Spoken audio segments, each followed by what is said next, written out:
이사야서 강의 10번째입니다. 여러분, 제가 지난번에 말씀을 전하면서 이사야서 36장에서 39장까지는 역사 기록입니다, 이렇게 말씀을 드렸죠. 그리고 또 드린 말씀이 있는데 그게 뭐냐 하면, 우리가 성경의 역사 기록을 공부를 하면서 역사 공부하는 게 아닙니다, 이렇게도 말씀을 드렸어요. 그러니까 역사적인 사건이 발생했을 시점으로 돌아가서 이 사건이 왜 벌어졌지 하면서 원인을 살펴보고요. 또 이 사건이 이렇게 저렇게 진행이 되었구나 하면서 경과도 또 보고, 이 사건이 이렇게 마무리되었네 하면서 결과도 살펴보고 하면서 그 역사적인 사건이 가지고 있는 역사적인 의미 혹은 역사적인 의의 이런 거 공부하는 게 아닙니다 라고 말씀을 드렸습니다. 그러니까 역사를 바라볼 때는 완전하게 하나님의 시각으로 봐야 합니다 라고 말씀을 드린 거죠. 왜 그래요? 왜 그러냐 하면 하나님께서 온 우주 만물을 지으셨잖아요. 그리고 자신의 질서를 부어 넣으셔서 운행하신단 말이에요. 그러니까 자연은 하나님이 지금 운행하고 계신 거죠. 저절로 그렇게 되는 것이 아니라. 그리고 말이에요, 사람도 만드셨거든요. 그리고 사람 몸 안에 자신의 영을 넣어주셨단 말이에요. 그렇죠. 그래서 생명이 되게 하셨는데, 사람들 역시 자신의 영적 질서대로 하나님께서 이끄시는 거거든요. 그러니까 영적 질서를 사람들 사이에 부어 넣으시고 그대로 이끌어가고 계신데, 그래서 죄에 대해서는 심판을 하시는 거예요. 그런데 인간이 연약하니까 죄를 지었다 그리 생각해 주시고, 그래서 혹 돌이키는 자에 한해서는 구원해 주시더라, 그렇게 역사를 하나님께서 써나가고 계시는 거거든요. 그러니까 하나님께서 써나가시는 그 역사는 하나님의 시각으로 보아야만 하는 것이 맞지요. 그것이 바른 것이죠. 그러니까 하나님의 시각으로 역사를 보아야만 합니다. 그런데 여러분, 여기서 우리가 질문이 생기죠. 우리 인간이 하나님의 시각을 갖는 것이 가능하냐라는 거예요. 그것이 가능한 일이냐? 그런데 말이에요, 성경은 그것이 그렇다라고 말을 하고 있습니다. 우리 성령님께서는 하나님의 깊은 곳까지라도 통달하고 계신 분이라고 성경이 증거를 하고 있잖아요. 그런데 그 성령님이 어디 계시냐면 우리 안에 계신단 말이에요. 그러니까 성령님께서 자유로운 활동하심으로 말미암아 우리 인간은 하나님의 깊은 곳까지라도 통달할 수 있더라라는 거예요. 그러니까 당연하게 하나님이 쓰신 그 역사를 우리는 하나님의 시각으로 볼 수 있더라라는 거예요.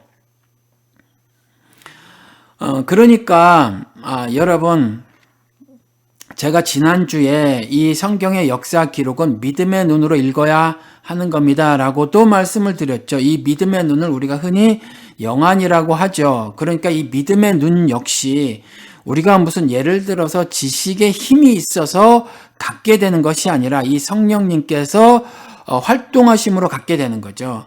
성령님께서 하나님의 깊은 곳까지라도 통달하신 그 성령님께서 자신의 뜻대로 원대로 우리의 삶 가운데서 활동하심으로 갖게 되는 것을 믿음의 눈, 영안이라고 하는 거예요. 성령님께서는 우리의 삶 가운데서 활동하고 계시고 우리가 속한 공동체 안에서 활동하고 계신데 그것을 성령의 일하심이라고 말을 하지요. 그렇죠. Work of Holy Spirit이라고 한단 말이에요. 그와 같은 성령의 일하심을 경험한 사람들을 신자라고 하죠. 그리고 그 경험을 했더니 그것이 못내 기뻐서 성령의 능력이 나타나는 것을 간절히 바라는 사람들이 신자란 말이에요. 그렇죠. 그러니까 자연스럽게 신자는요, 성령의 능력이 나타나기를 간절히 바라는 사람으로서 역사 기록도, 성경의 역사 기록도 그와 같이 성령님의 조명하심으로, 즉 하나님의 깊은 곳까지라도 통달하신 그분이 조명해 주시는 대로 그것을 읽어내가기를 원하고요. 그렇죠? 그리고 그렇게 읽어내 가더라라는 겁니다. 그러니까 여러분들은 그저 경건의 모양을 쌓으려고 애쓰시지 마시고요. 이와 같이 여러분들 삶 가운데 그리고 여러분이 속한 공동체 안에서 성령의 능력이 나타나시기를 바라시기 바랍니다. 이와 같은 믿음의 지식을 가지고 말이에요. 오늘은 성경 역사 기록인 36장을 공부를 해보도록 하겠습니다. 여러분, 이 36장 역사 기록을 공부를 해 나가면서 대개 설교라는 게 그렇죠, 여러분. 설교자가 저도 마찬가지인데 이렇게 말씀을 시간을 들여서 묵상을 하지 않습니까? 그러면 하나님께서 그 묵상의 시간을 통해서 깨닫게 해주시는 게 있단 말이에요. 그리고 그 깨달음을 전하는 것이 설교지 않습니까?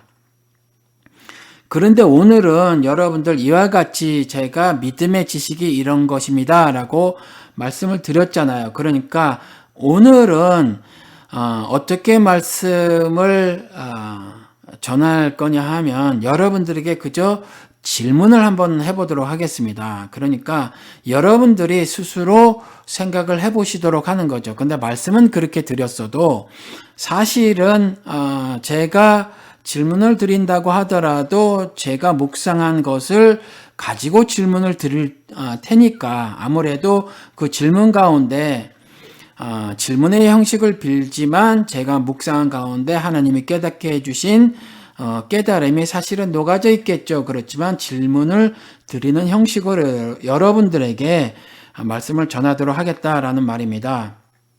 그리고 또 다른 이유가 있어서 그런데 뭐냐 하면 저는 좀 뒤늦게 목사가 됐거든요. 그럼에도 불구하고 제가 질문을 꽤나 여러 개를 받았습니다. 근데 계속 질문을 저에게 하시는 거예요.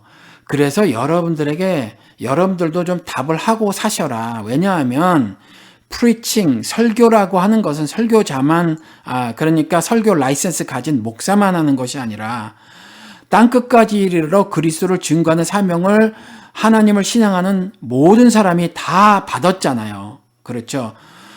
그러니까 여러분들도 그와 같이 질문을 받고 답을 하셔야 하니까 여러분들에게 제가 질문하는 형식으로 말씀을 오늘은 전해보겠다라는 겁니다. 여러분들 제가 지금까지 받은 질문이 여러분들도 이미 알고 계시겠지만 11조 같은 헌금, 주일 성수 이런 거 질문을 받았어요. 그리고 목사의 직분, 그리고 크게는 교회가 뭐냐 이런 질문을 좀 하신 적이 있고요. 그 다음에 한국에서 유명하신 목사님이 우울증으로 자살을 하셨대요. 우울증인지 모르지만 그렇게 말이 돌더라라고 하면서 저에게 자살에 대해서도 물어오시고 또 어떤 그 이혼하신 여성분이 저에게 이혼에 관해서 물어오신 적도 있어요. 그리고 또 낙태에 대해서도 물어오셨는데 또 제가 궁금한 게 말이에요. 유산에 대해서는 또 안 물어오시더라고요. 성경은 낙태에 대해서 기록을 하고 있지 않습니다. 그러니까 전 낙태에 대해서 가타부타 말하기가 좀 어려워요. 그냥 제 생각을 조금 말씀을 드릴 수는 있지만 그렇다고 제 생각이 성경에 대해서 낙태를 말을 하고 있지 않으니까 제 생각이 성경에서 말을 하고 있는 것이다라고는 말씀을 못 드린다라는 거죠. 유산에 대해서는 성경에서 말을 하고 있어요. 남자들이 싸우고 있다가 아이 벤 여자를 쳐서 아이가 유산케 됐거든요. 그것에 대해서 죄를 물으셨어요. 그러니까 유산도 죄라는 거죠. 물론 건강이 안 좋아서 유산하게 된 것은 죄가 아니겠지만 예를 들어서 아이를 뱄음에도 불구하고 담배를 피거나 술을 먹거나 아니면 나는 원래 운동을 좋아해. 그래서 하루라도 운동을 멈출 수가 없어. 그러면서 그저 3개월이나 4개월 정도 된 그 아이 벤 여인이 만약에 마구 심한 운동을 해서 유산케 됐더라면 그건 죄거든요. 그러니까 여러분들 그렇게 아시기 바랍니다. 여성분들, 기혼 여성분들, 그 중에서 젊으신 여성분들은 그렇게 좀 아시기 바랍니다. 그리고 낙태는요, 저는 살짝, 완전하게는 아니에요. 프로초이스 입장을 좀 가지고 있습니다. 성경을 통해서 생명을 중시하고 있는 하늘 사상을 매우 강하게 담아놓고 있으니까 저도 그것을 따르는데요. 따르는데, 그럼에도 불구하고 예를 들어서 우리가 피임이라는 걸 하지 않습니까? 그런데 정자와 난자도 생명체란 말이에요. 그런데 그것에 피임을 하면서는 죄의식을 느끼지 않아요. 그 생명을 죽이면서. 그렇죠? 그러니까 예를 들어서 8주 이전에 아이의 낙태에 관해서는 성경의 기록이 없어요. 그래서 제가 살짝 말씀드린 것처럼 이것이 성경의 입장이 아니에요. 제 입장이에요. 그래서 프로초이스라는 것이 비기독교인들 사이에서 먼저 개진이 되졌고 기독교인들 가운데서도 미국에서는, 한국에서는 별로 많지 않은 것 같은데 미국에서도 일부분은 이 프로초이스 입장을 갖고 있거든요. 저도 살짝 가져요. 살짝 갖는다는 말은 성경이 확실히 말하고 있는 바가 없으므로 저도 이것을 강하게 주장하지는 않는다라는 거죠. 분명히 사람이 되겠지만 사람의 특징이 아직까지 하나도 없는, 즉 뇌도 심장도 아직 구성이 되어져 있지 않고 손가락, 발가락, 어떤 신체도 완전하게 모양을 나타내지 않는 8주 이하의 생명체에 관해서는 낙태도 가능한 것이 아닌가라고 하는 게 프로초이스 입장이거든요. 저는 그 입장을 살짝 취하고 있더라. 왜 취하냐 하면 목회적 입장인데 그런 낙태를 하신 분들이 있어요. 근데 죄의식에 살더라. 나는 사람을 죽였다. 그런데 사람을 죽였다라고 성경에서 명시적으로 언급을 하고 있지 않으니까 그 죄의식에서 벗어나길 바라기 때문에 목회자의 입장으로 그렇게 말씀을 드리는 거다라는 거죠. 그러니까 여러분들 혹시 그런 경험을 가지시는 분들이 있다면, 제가 90년대 한번 그 조사를 해봤거든요. 그런데 교회를 다니시는 분들의 한 40% 정도가 자기가 낙태를 한 번 이상 경험을 했다고 응답을 했대요. 그러니까 실제는 더 많다라는 거죠. 그러니까 낙태를 하신 분들 가운데서 이와 같이 어린 아이에 대한 낙태라든가 아니면 자연 유산을 하셨는데도 죄의식을 가지신 분들이 있어요. 이런 분들은 죄의식에서 벗어나셨으면 좋겠다라는 말씀을 드리는 겁니다. 그리고 또 받은 질문이 있죠. 타종교에 대해서는 어떤 태도를 가져야 하는가, 어떤 입장을 취해야 하는가, 뭐 이런 질문도 있었고요. 그래서 타 종교인들과는 관계를 가져야 하는가, 갖는다면 어떤 관계를 가져야 하는가, 뭐 이런 질문들도 있었다라는 거죠. 그리고 정교 분리가 있었죠. 그리고 정치에 침묵해야 한다라는 요구를 하면서 질문의 형식을 빌었다라는 거죠. 그런 것도 있어요. 근데 전 정치는 우리 사람의 모든 살림살이에 다 간섭을 한다라고 생각을 해서, 그래서 신자라고 할지라도 반드시 정치에 관심을 가지고 적극 참여를 해야 된다라고 믿는 사람입니다. 그래서 정치에 침묵해야 하면 안 된다라고 생각을 해요. 그리고 제가 반공 이데올로기에 따라서 성경을 읽는 거에 대해서 비판을 했죠. 이것도 여전히 저에게 구체적으로 질문을 해온 바는 아니지만 그와 같이 읽어내가고 있어서 제가 스스로 질문을 만들어 본 거라는 거죠. 여러분들이 궁금해하는 부분일 것이라고 생각이 들어서 제가 만들어낸 질문이에요. 제가 지금 한번 오늘 36장하고 관계된 것이니까 제가 여러분들에게 한번 질문을 드려보겠습니다. 질문을 드리면서 제 생각도 함께 나누도록 하겠습니다. 여러분, 지금 한반도를 둘러싼 강대국들의 움직임이 심상치 않다란 말이에요. 그렇죠? 그런데 이러한 강대국들의 움직임에 우리가 관심을 가져야 한다고 생각을 하십니까? 그리고 관심을 갖고 적극 대처해야 한다고 여러분들이 생각을 하십니까? 아니면 지금 대부분의 한국 교회처럼 무관심해야 된다고 생각을 하십니까? 여러분, 한국의 모모 인사가 우리 민족이 비극적인 역사를 경험했단 말이에요. 예를 들어서 임진왜란이라든가 한일 합방이라든가 또 6.25 전쟁, 이런 것들을 겪었거든요. 이런 비극적인 역사를 겪었는데 이것이 하나님께서 우리를 회개케 하고자 하는 하나님의 뜻이었다, 이렇게 말을 했어요. 저는 동의를 하지 않지만 아무튼 이렇게 말을 했단 말이에요. 그러면 우리가 만약에 한반도를 둘러싼 강대국들의 움직임에 무관심하고 정말 나중에 또 우리가 비극을 겪게 된다면 역사가 어떻게 전개가 될지 모르잖아요. 그리고 우리는 힘이 없지 않습니까? 우리 한반도를 둘러싼 강대국들에 비해서 우리는 정말 굉장히 약하잖아요. 그렇죠. 그들의 힘에 비해서 우리는 정말 힘이 없거든요. 경제력이라든가 군사력이라든가 정치력이라든가 외교력이라든가 이런 것들이 국가의 힘인데 이 국가의 힘이 결정적으로 부족하단 말이에요. 그렇죠. 그런데 이들의 움직임이 심상치 않은데 혹 말이에요. 또 우리가 비극을 겪게 될 수도 있잖아요. 그러면 여러분, 우리는 그 한국의 대부분의 우익 목사들이 말하듯이, 제가 왜 대부분이라고 했냐면 모모 인사가 그와 같은 시각을 개진했었을 때, 그렇죠? 성명서 등을 발표를 하면서 한국의 네로라 하는 목사들이 다 그 인사의 발언을 지지를 했었잖아요. 그렇죠? 그러니까 제가 대부분이라고 말을 하는 건데, 그 대부분의 사람들이 생각을 했던 것처럼 우리는요, 정말 또 다른 비극을 경험을 하면서만 하나님의 뜻을 깨달아야 합니까?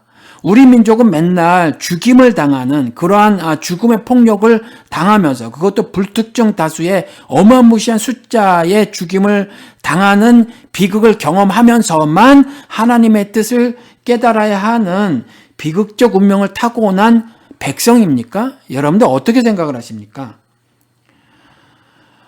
그러니까 말이에요. 제가 질문을 드렸던 것, 한반도를 둘러싼 강대국들의 움직임이 심상치 않은데 이 일에 대해서 무관심해야 됩니까? 라고 질문을 드렸지만, 그러면 안 된다라고 제가 답을 드린 거나 마찬가지라는 거죠. 또 하나 더 말씀을 드려볼게요. 북한이 수소폭탄을 개발을 했다고 하잖아요. 사실인지는 모르겠지만 경수로 지원도 받는 그러한 곳에서 수소폭탄을 만들었다고 하는 것이 얼만큼 믿을 수 있는 이야기인지 모르겠어요. 그런데 아무튼지 이런 북한의 행동이 동북아의 평화를 깬다, 이렇게 미국이라는 강대국이 말을 하고 미국과 함께 일하고 있는 일본이 주장을 하고 있잖아요. 그런데 여러분 아시겠지만 미국은요, 북한이 평화협정을 체결하자라고 끊임없이 요구한단 말이에요. 그런데 그 요구를 수용하지 않아요. 받아들이지 않죠. 그래서 평화협정을 체결하지 않아요. 북미 간에.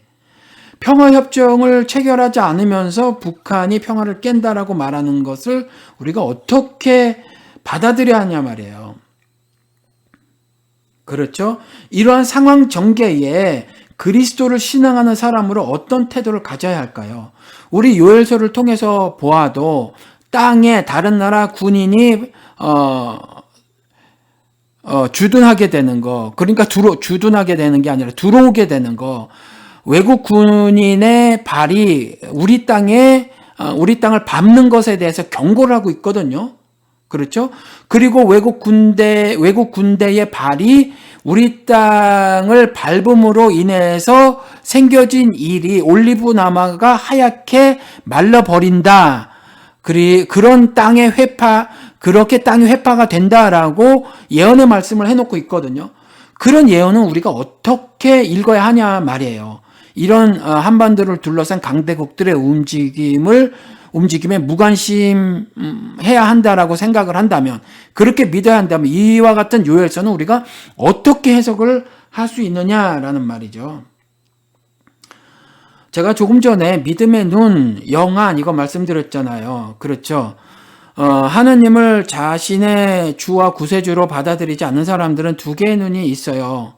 그렇죠? 산을 보고 바다를 보는 육신의 눈이 있고, 또 가치관, 인생관, 역사관, 윤리관, 세계관 등을 보는 마음으로 또는 머리로 보는 시각이라는 게 있다란 말이에요. 그렇죠? 그런데 그 가치관, 윤리관, 인생관, 역사관, 세계관 등등을 하나님의 말씀으로 성령 하나님의 자유로운 활동으로 말미암아 갖게 되는 것을 영안이라고 했잖아요. 그러니까 그것은 뭐냐면 하나님의 말씀으로 성령님의 자유로운 활동하심으로 말미암아 갖게 된 윤리관, 가치관, 인생관, 역사관, 세계관 등을 믿음의 눈이라고 하는 거예요. 그렇죠? 믿음의 눈으로 조성된 거죠. 그런 것들이. 그렇죠? 우리 고린도후서 13장에 가서 보면 5절 이하에 이런 말이 있어요. 여러분들도 가서 읽어보시기 바랍니다. 제가 읽을 때 여러분들도 같이 따라 읽으시길 바랍니다. 여러분은 자기가 믿음 안에 있는지를 스스로 시험해보고, examine yourself, 그러죠. 스스로 시험해보고, 스스로 검증해 보십시오. 여러분은 예수 그리스도께서 여러분 안에 계시다는 것을 알지 못합니까? 그렇다면 여러분은 실격자입니다. 스스로 시험해보래요. 그런데 그 시험을 해보고 예수 그리스도께서 여러분 안에 계시다는 것을 알지 못하면 그 시험에서 떨어진 자라는 거예요. 실격자입니다. 이렇게 말을 해놓고 있어요. 그렇죠? 그러니까 믿음 안에 있는지 없는지는 예수 그리스도가 우리 안에 있는지 없는지라는 거죠. 그렇죠? 예수 그리스도의 예수 그리스도를 통해서 죄를 심판하고 구원을 이루신단 말이에요. 그런 것들에 대한 깨달음이 내게 있는지 없는지. 그렇죠. 그래서 예수 그리스도와 똑같이 우리도 신이 되어서 세상을 심판하는 삶을 살고 있는지 아닌지를 우리의 삶을 되돌아보라라는 거죠. 그와 같은 심판을 하려면 우리가 가치관, 윤리관, 인생관, 역사관, 세계관 등이 성령 하나님의 자유로운 활동하심, 성령의 능력이 나타나심대로 우리가 그와 같은 시각을 가지고 살아야 하는 거거든요. 그런 것들을 점검해 보는 거예요. 그러니까 우리의 그와 같은 시각들을 점검해 보는 거란 말이에요. 그것을 우리를 스스로 시험해 보는 거라고 말씀을 해놓고 계시는 거예요. 그리고 이어서 말씀을 하기를, 그러나 나는 우리가 실격자가 아니라는 것을 여러분이 알게 되기를 바랍니다. 우리는 여러분이 악을 저지르게 되지 않기를 하나님께 기도합니다. 그것은 우리가 합격자임을 드러내려는 것이 아니라 우리는 실격자인 것처럼 보일지라도 여러분만은 옳은 일을 하게 하려고 하는 것입니다. 라고 기록을 하고 있다라는 거죠. 그러니까 우리가 실격자가 아니라는 것을 여러분이 알게 되기를 바랍니다. 이것을 쉽게 설명을 드리기 위해서 제가 여러분들에게 지금 말씀을 전하잖아요. 그러니까 제가 실격자가 아니라는 것을 여러분들이 좀 알아주셨으면 좋겠어요. 그런 말이에요. 이 말이, 바울의 말이. 그러니까 예수 그리스도가 내 안에 있고, 그래서 나는 하늘의 비밀을 깨닫고 있고, 성경의 예언의 말씀들을 올바로 해석해서 여러분들에게 전하고 있는 것입니다.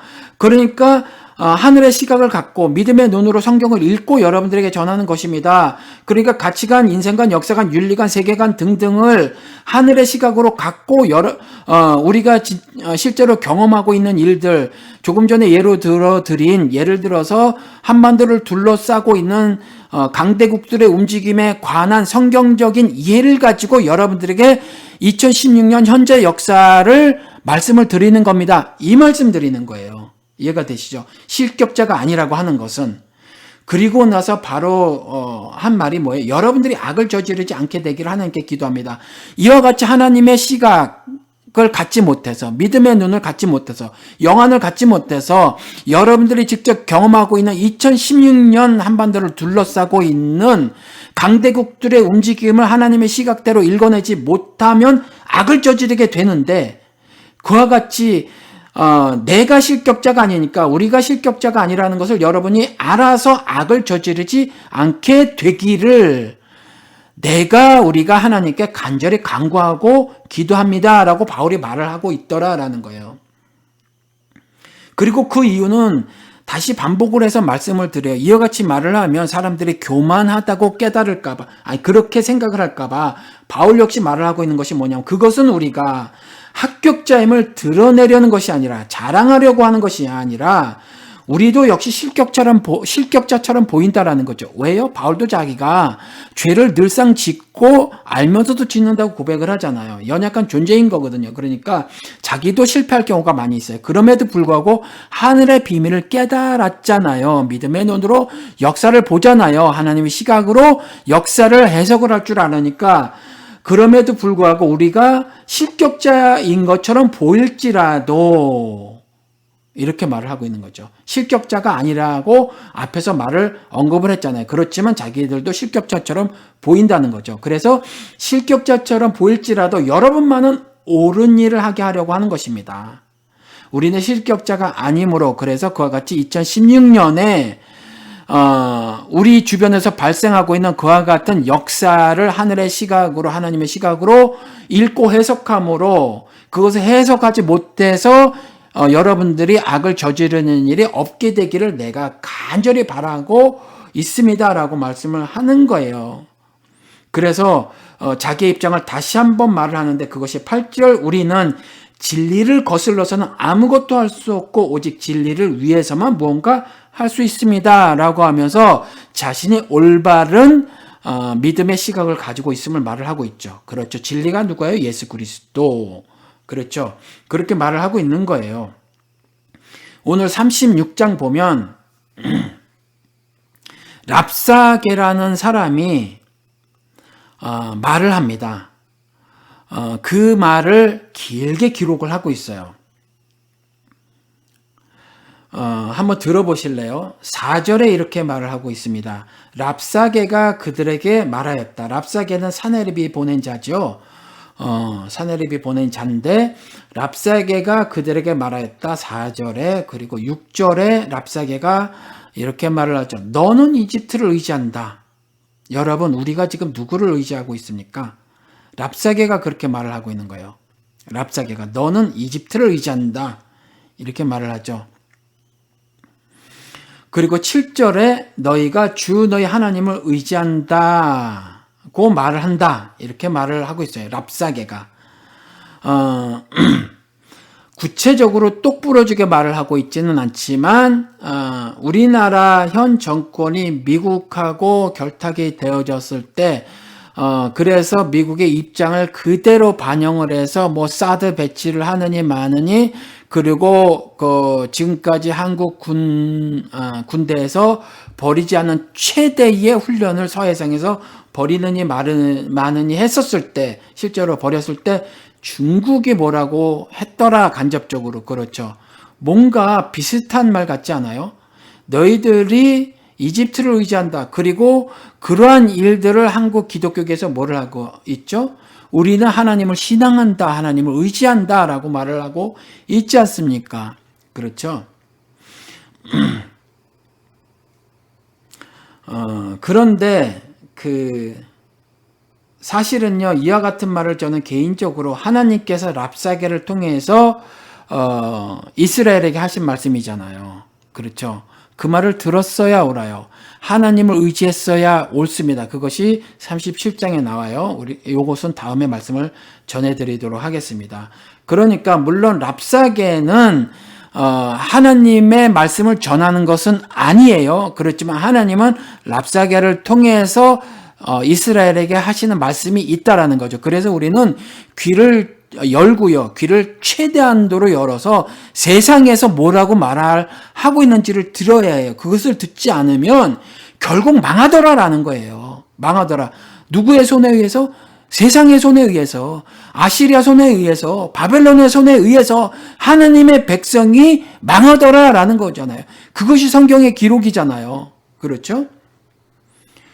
그런데 그렇게 망하는 것을 하나님의 뜻이라고 말을 하는 정말 우매한 사람이 나타나는데, 그것을 다 신학적으로 동의합니다 그러는 것이 얼마나 어리석은 일이냐라는 거예요. 그래서 성경 지식을 아무리 많이 갖고 있다고 하더라도 그것을 믿음의 눈으로 읽어내가지 못하면 이와 같이 어리석은 말을 하게 되고요. 이 어리석음을 전도서 3장에서는 미쳤다고 말을 하고, 미쳤다고 말을 하면서 동시에 악한 것이다 이렇게 말을 하죠. 고린도후서 이 말씀과 동일하죠. 그렇죠? 그런데 랍사게가 사실은 거짓말을 합니다. 10절에 이제 생각하여 보아라. 내가 이곳을 멸망시키려고 오면서 어찌 너희가 섬기는 주님의 허락도 받지 않고 왔겠느냐. 주님께서 친히 나에게 말씀하시기를 이 땅을 치러 올라가서 그곳을 멸망시키라고 이르셨다. 여러분 어떻게 생각하십니까? 멸망시키라고 이르셨다 이렇게 말을 한단 말이에요. 그렇죠? 그런데 멸망시킨다고 이는 이렇게 말을 하지만, 그러면서 한마디 더 붙여요. 이것은 여기에서 공식적으로 말을 하지만 대개 한국을 쳐들어와서 멸망시킨 나라들이 대놓고 그렇게 말을 하기보다는 돌려서 말을 하는 경우가 많이 있다란 말이에요. 그래서 사실은 나중에 또 랍사게가 다른 말을 해요. 제가 그건 좀 이따 찾아보도록 하겠습니다. 이게 10절의 말씀인데 이게 이제 지도자들에게 한 말이에요. 주님께서 내게 말씀하셨다 이렇게 말을 하는데 이 말을 들은 약속 국가인 이스라엘이 뭐라고 대답을 하냐면 엘리야김과 셈나 요아가 랍사에게 말하였다. 11절에서요. 성벽 위에서 백성이 듣고 있으니 우리에게 유다말로 말씀하지 말아 주십시오. 이 종들에게 시리아 말로 말씀하여 주십시오. 우리가 시리아 말을 알아듣습니다. 이렇게 말을 하는 거예요. 그러니까 온 백성이 알아듣도록 말하지 말라라는 거죠. 당신의 뜻대로 따를 테니, 그렇죠. 당신의 말씀이 무슨 말씀인지 알아들으니까 그 말을요, 온 백성이 알게는 하지 말아 주세요. 우리에게만 말하세요. 라고 지도자들이 말을 하고 있는 거예요. 시리아 말로 말하지 말아 주세요. 라는 거죠. 그러니까 그게 뭐예요? 이집트를 의지하고 있고, 하나님을 의지하고, 있다는 거. 근데 이들이 뭐 제사는 예루살렘에서만 드려야 한다고 하면서 36장에 그러면서 산당들을 다 회파해 버리는 이러한 산당에 있는 어떤 그 전들을 그것들을 다 무너뜨리고 그랬단 말이에요. 없애버리고. 그러니까 그것도 거짓말이었는데 그와 같은 말들을 하나님의 백성이라고 하는 사람들이 세상 권세를 의지한다고 하는 이집트를 의지하고 있다는 말과 그 다음에 하나님을 의지하고 있다고 하면서 했던 그런 악행들을 다수의 하나님의 백성들에게 인민들에게 말하지 말라, 알아듣게끔 하지 말라, 그것을 비밀로 해달라라는 거거든요. 그렇죠? 그러니까 우리가 교회 지도자들이 지금 어떤 말들을 지속적으로 하고 있는데, 그렇죠? 어떤 왜곡들을 하고 있단 말이에요, 사실은. 근데 거짓말을 하고 있단 말이에요. 이게 뭐냐 하면 시리아 말로 말을 하는 거예요, 그게. 모든 인민들이 유다 말로 하면 알아들을까봐, 진리를 전하면 충격을 받을까봐, 그래서 그렇게 말을 하는 거거든요. 좀 더 확장해서 말을 하면 시리아 말이라는 것이 개교의 전통 문화 코드 뭐 이런 것도 포함이 되겠죠. 그런데 이게 남의 일만은 아니더라. 우리도 사실 보면 시리아 말만 하면서 살기를 바라는 그러한 때도 있더라. 그러한 구석도 있더라. 우리를 살펴보면 하나님의 말씀대로만 살면 세상에서 미움을 받는다고 하니까, 그리고 세상에서 박해를 받는다고 하니까, 박해 중에서는 죽음의 박해도 있다고 하니까 사실은요, 이집트에 의지하고 살기를 바라는 그런 마음이 있거든요. 숨기고 싶은 거죠. 시리아 말만 하면서 살기를 원하는 거죠. 그렇죠? 유다 말이 아니라 우리에게도 사실 그 모습이 있다는 거죠. 그러니까 그 랍사게가 하나님을 의지하지 말고 아시리아 왕을 의지하라고 말을 합니다.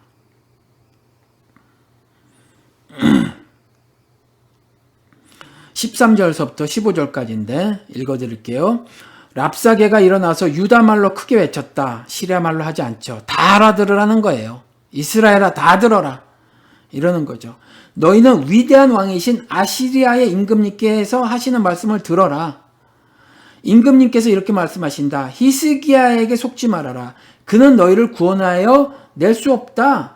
히스기야가 너희를 속여서 주님께서 너희를 구원하실 것이며 이 도성을 아시리아의 왕의 손에 절대로 넘겨주지 않으실 것이라고 말하면서 너희로 주님을 의지하게 하려 하여도 너희는 그 말을 믿지 말아라. 이렇게 말을 하고 있더라라는 거죠.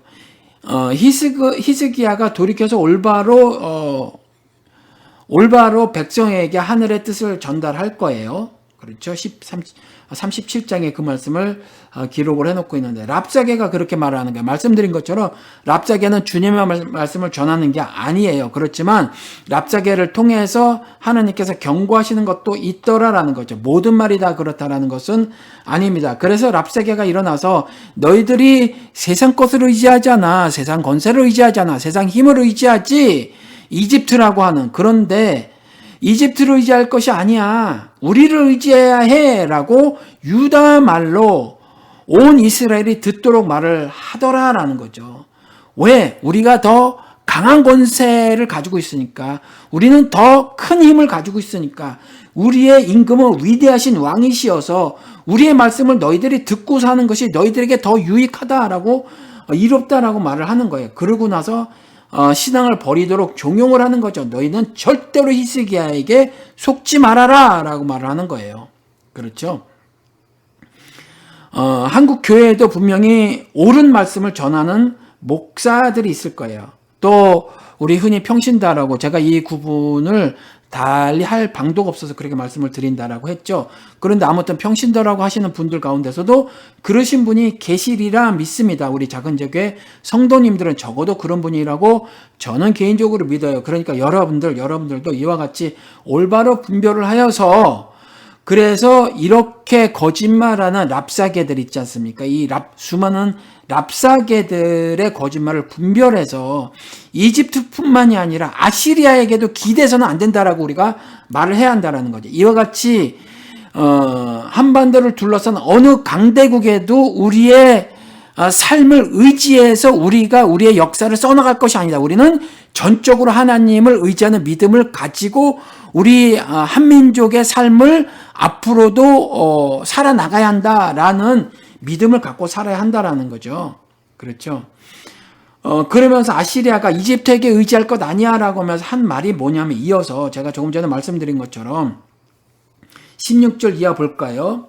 히스기야 말을 듣지 말아라. 다시 반복적으로 말씀을 하면서 랍사개가, 아시리아의 임금님께서 이렇게 말씀하신다.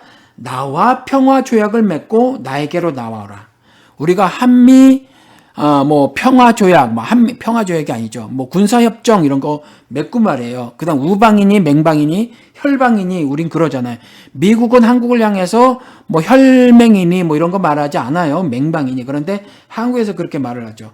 아무튼 지간에 이렇게 표현들을 하고 있죠. 그렇죠? 이것은 랍사개에 속은 거예요. 랍사개에게. 그렇죠? 아시리아의 임금님께서 이집트의 바로보다 훨씬 강하고 위대한 왕이니까 아시리아 왕을 따라야 할 것이다 라고 유다말로 말을 하면서 한 가지 더 말을 하는 것이, 하나님을 의지하고 살지 말아라, 히스기야 말을 듣지 말아라 라고 하는 거죠. 그리고 나서 아시리아 임금님께서 나를 통해서 너희들에게 이 말을 전하겠는데 뭐냐면, 나와 평화 조약을 맺고 나에게 나오라 이렇게 말을 하더라라는 거예요. 여러분들 이와 같은 역사 기록을 하나님의 시각으로 보고 2016년 현재 역사를 살아가시면서 여러분들이 역사를 해석을 해나가시기를 바랍니다. 그리하면, 계속 읽어드릴게요. 그리하면 너희는 각각 자기의 포도나무와 자기의 무화과 나무에서 난 열매를 따먹게 될 것이며, 신앙의 열매를 따먹게 될 것이라는 문학적 표현이죠. 각기 자기의 판샘에서 물을 마시게 될 것이다. 생명수. 그렇죠. 생명수를 마시게 될 것이다. 온전한 하늘 유업을 받으며 살게 될 것이다. 라는 말을 거짓말로 요따우로 하는 거죠. 그렇죠. 그렇게 말을 하는 거예요.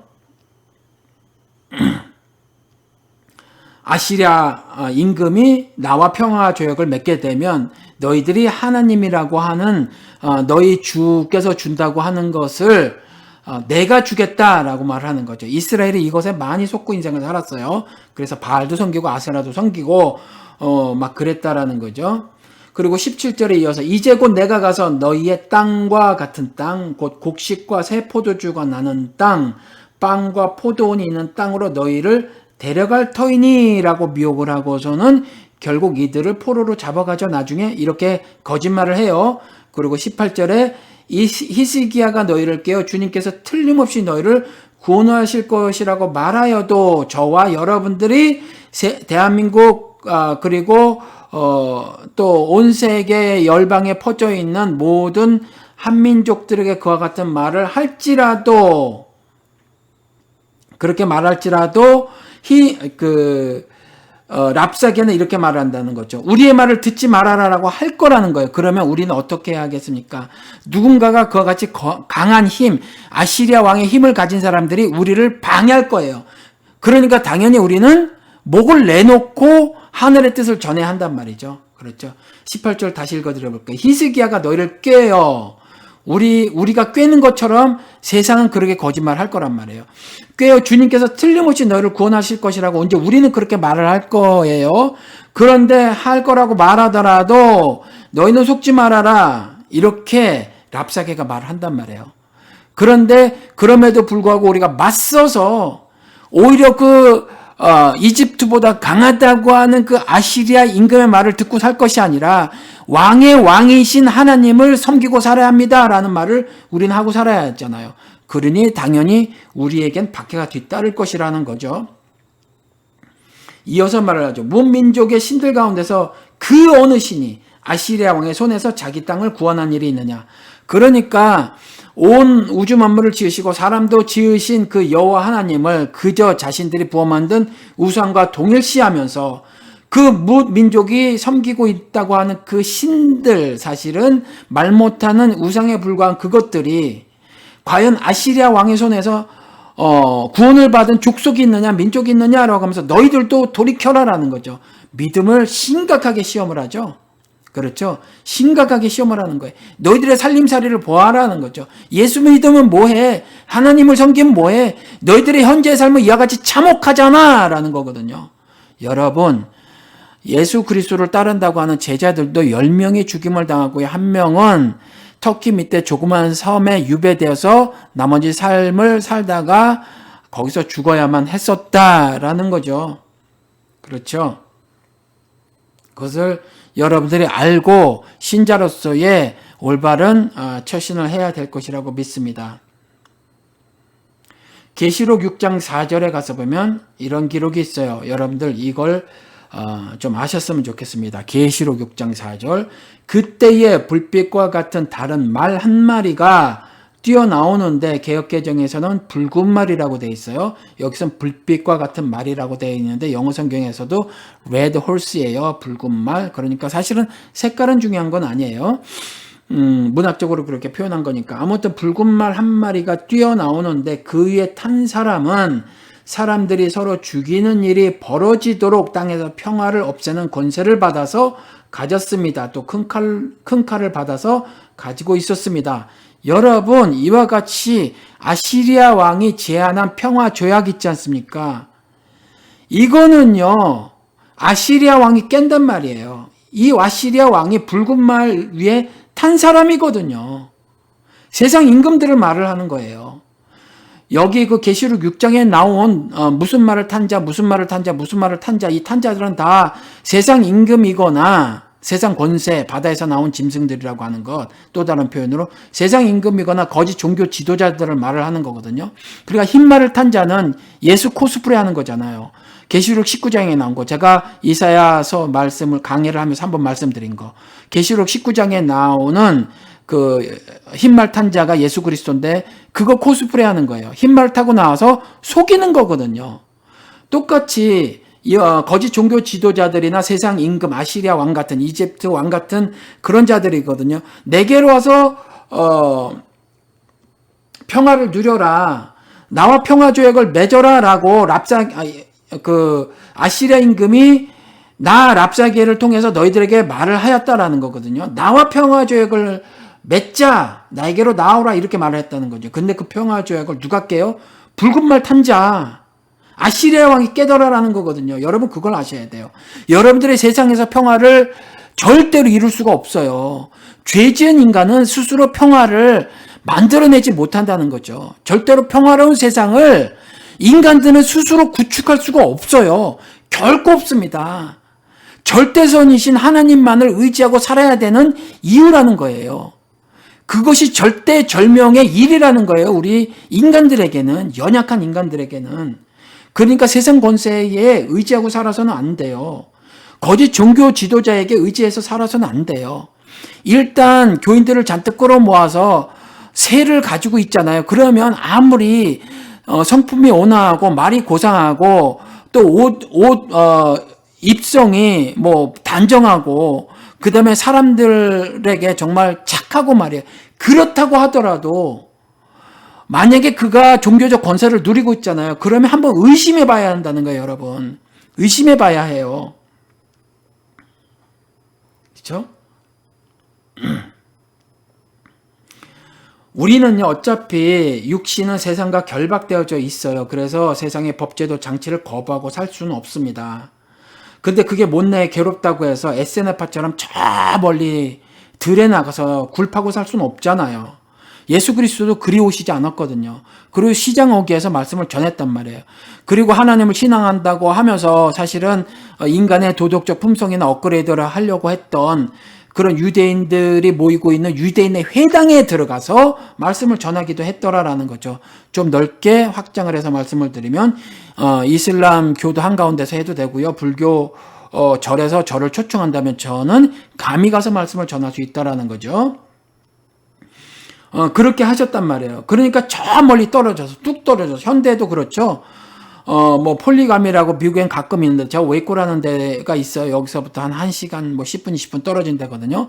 제가 사는 데서 거기 웨이코라는 데가 조그만 도시인데 거기서 외곽으로 나가서 자기들만의 공동체를 이렇게 형성하고 살다가 한번 그들이 사건이 벌어졌어요. 그래서 전부 자살하는 일이 벌어지기도 했었거든요. 그와 같은 일이 있었어요. 그리고 또 갑자기 생각이 안 나는데, 그와 같은 신앙생활이 하는 사람들이 있죠. 여러분들, 아실 거예요. 그 사람들은 뭐라고 하는데, 갑자기 생각이 안 납니다. 그런데 이와 같이 육체는 세상과 결박되어져 있어서 세상의 법제도 장치에 묶여 살 수밖에 없다라는 거예요. 우리들 역시 하나님을 신앙한다고 하더라도. 그렇지만 우리 행함의 성격은 분명해야 한다라는 거죠. 하나님 외에 다른 신이 우리에게 있게 해서는 안 돼요. 즉 하나님의 주권을 인정해야 한다는 거죠. 이것이 믿음이에요. 하나님이 역사를 이끌어 가시더라. 영적 질서를 사람들 사회, 즉 인류 사회 한복판에 넣으시고 그 질서대로 그 인류를 이끌어 가시길 원하신다라는 거죠. 자신의 구원의 섭리를 나타내시고 심판의 섭리를 드러내시더라라는 거예요. 그래서 그것에 따라서 우리의 행함의 성격은 분명해야 한다. 역사의 주권자, 주체자는 하나님이시다라는 것을 우리가 알고 우리의 행함을 올바로 해야 한다라는 거죠. 그리스도와 연합된 몸을 가지고 있지만 육체가 세상에 결박되어져 있으니까 있으니까 말이에요. 가끔 그리스도와 연합된 사실을 망각하고 살아갈 때가 있지만 그래서는 안 된다라는 거죠. 그래서 로마서 13장의 말씀대로 우리는 국세와 공세를 내는 거예요. 국세와 공세를 내지만 그렇다고 해서 제가 행함의 성격을 말씀을 드린 것처럼 의와 불의를 보아서 예를 들어서 다수 인민을 사무엘상 8장에 나온 것처럼 다수의 인민을 압제하는 그러한 일이라면 우리는 따르지 않아야 한다라는 거죠. 그렇죠. 따르지 않지만 강제 집행은 우리가 당할 수밖에 없어요. 그렇지만 그러니까 그것이 그릇된 것임을, 그것이 불의한 것임을, 그것이 악한 것임을 분명히 말해야 한단 말이에요. 이것이 우리가 육체는 세상에 결박되어져 있어서 할 수 없이 따를 수밖에 없다라는 거죠. 그렇죠. 그것이 적정하다고 생각되는 것, 하나님의 퍼센테이지는 말아놓고 있지 않으니까 몇 퍼센트인지는 모르지만 적정하다고 생각이 되어지면 국세와 공세도 내지만 그것이 가난한 사람들을 더 핍절하게 만드는, 즉 다수인민을 압제하는 것이라면 열의 하나를 걷어서 자기 맘대로 써버리고, 즉 권력을 사유화해서 부자들에게 세금 환급을 해주는 요 전 정권이 90조라는 돈을 그렇게 해버렸잖아요. 그러한 것처럼, 그러한 일을 벌이거나 하는 것처럼 11조를 걷어서 자기와 자기의 부하들을 나눠주거나 사람들을 불러서 자신의 일들을 하게 만드는 일을 하는 성격을 하고 있으면 우리는 그것을 단호하게 거부해야 한다는 거예요. 그렇지만 그들이 힘을 가지고 강제 집행을 하잖아요. 그러면 할 수 없이 강제 집행을 당할 수밖에 없지만 그것이 불의하고 악한 것임을 온몸으로 저항의 뜻을 표현해야 한다라는 거죠. 그것이 신자의 삶이라는 거예요. 그러면 죽임을 당할 수도 있겠죠, 여러분들.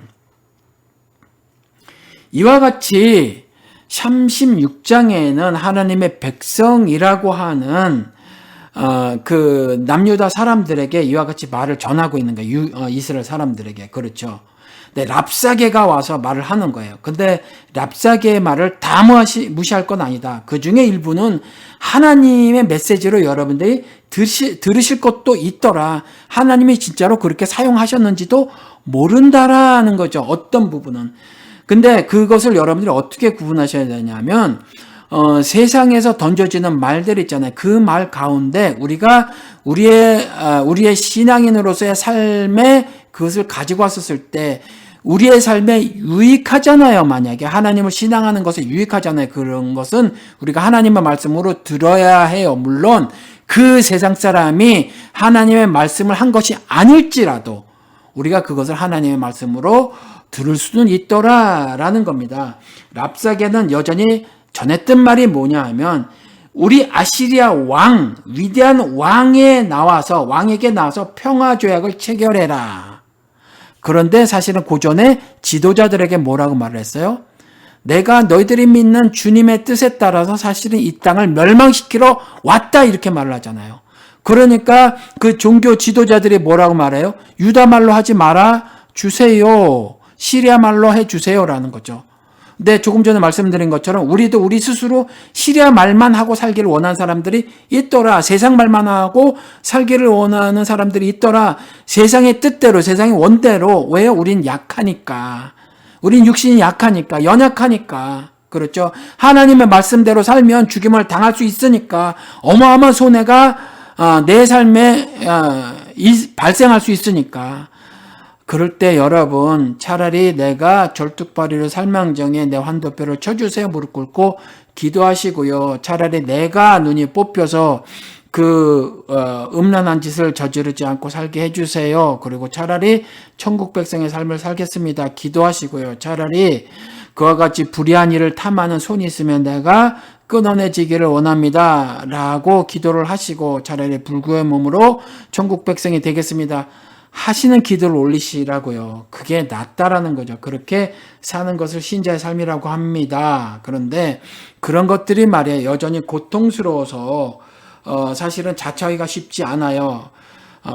그럼에도 불구하고 바울이 그러한 삶을 산 것을 예로 하나님께서 들어놓으셨단 말이에요. 그렇죠.